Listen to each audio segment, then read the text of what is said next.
The chief executive of one of the world's biggest mining companies, Rio Tinto, has announced that he's leaving the firm after sacred Aboriginal sites in Western Australia were destroyed. The company went ahead with the destruction of the Juukan Gorge rock shelters, despite the opposition of Aboriginal traditional owners. Shaima Khalil has the story. A land that dates back millennia, destroyed by a mining giant.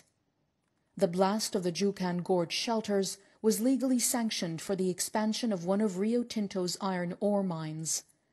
But it went against the wishes of the land's traditional owners, who said they were shocked and devastated. The caves, seen as one of Australia's most significant archaeological research sites, had shown evidence of continuous human habitation dating back 46,000 years. They also sat on nearly 8 million tons of high-grade iron ore, with an estimated value of just under $100 million. The incident itself, as I said, was approved by the last Liberal National Government in 2013. It was obviously a very disappointing decision and as we've said from the very beginning, it was very unfortunate this took place, and obviously these caves and this history cannot be replaced.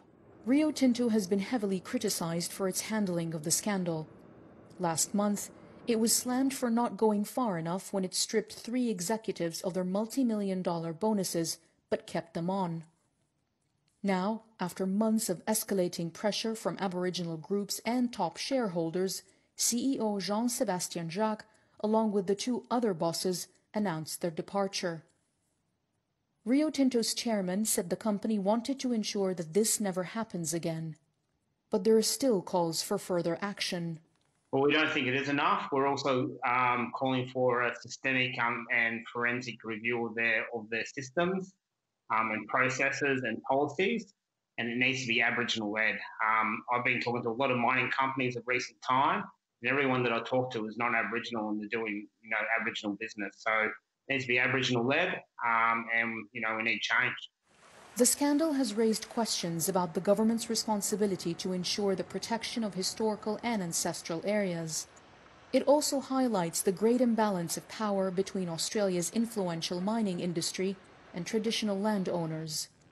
A difficult tussle for a country with a wealth of natural resources and ancient sites dating back tens of thousands of years. Shaima Khalil, BBC News, Sydney.